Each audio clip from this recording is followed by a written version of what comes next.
Now we are going to prep our samples.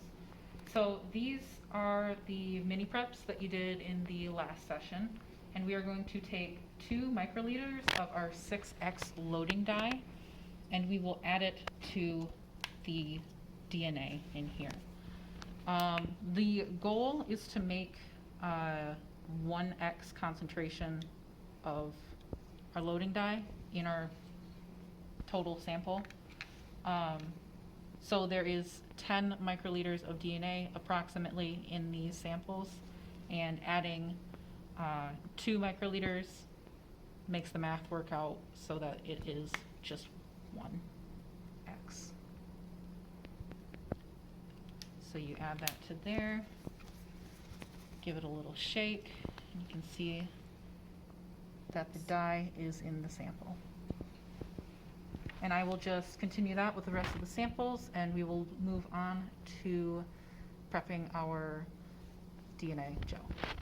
So now that our gel has cooled, we are going to remove our little insert from here, as you can see, and we will pull out our comb. Just, you want to pull it straight up as you can and hopefully not rip any of the wells.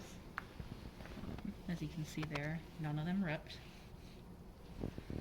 We will then place these in with the well facing the black electrode, because DNA is negatively charged and we want it to flow down the gel towards the positive end.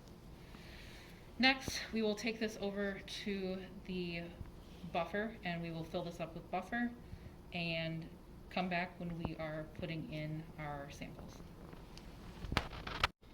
Okay, so we now have our gel box full of our buffer, and if you look from the side, you can see that you want to make sure that the buffer liquid level is above the height of the gel itself, so that the buffer is in our wells and gives something for our samples to be in.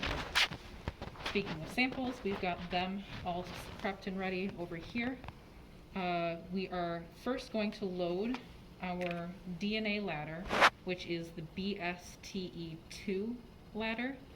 I have a schematic in the presentation that shows you the ordering of how we're putting all our samples in. It is very important that you note what your order is, because they kind of all look the same in the gel, and in order to interpret any sort of results, you need to know what you're putting in which wells. So first, we're going to take 10 microliters of our ladder, and we are going to load it into this first well here. Now, when you're loading, you want to brace your hand with your non-dominant hand. You will release all your sample in there, and before you take your thumb off the pipette's trigger, you are going to make sure your tip is out of the liquid so it doesn't suck up any sample that you have already loaded into your wells. Now we are going to set our pipetter to 12 microliters for our samples, and we will do same procedure as the ladder. We will first be loading our DH5 alpha negative control. Take that up and put it in our second well.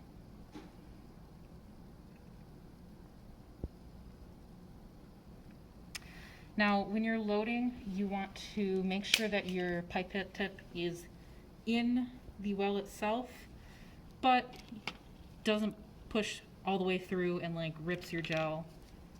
Bad things will happen, trust me. Next, we'll be loading our PSA11 sample into well number 3.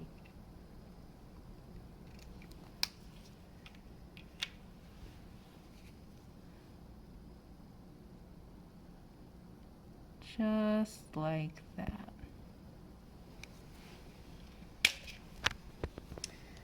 And finally, we've got our PDH223 sample. And that will go into well number 4.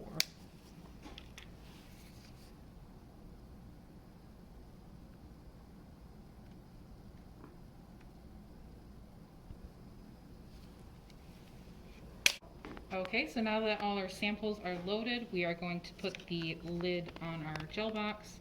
Make sure that black goes to black and red goes to red for negative and positive, respectively. We will then plug the other ends into the appropriate color inputs. Switch on our box. And you'll see that we are in between, we're at like 97 volts.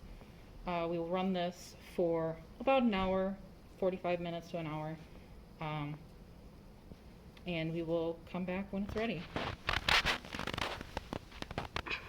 As you can see, I don't know if it shows up too well on the camera, but there are some really tiny little micro bubbles, and that is how you can tell that this is on and working properly.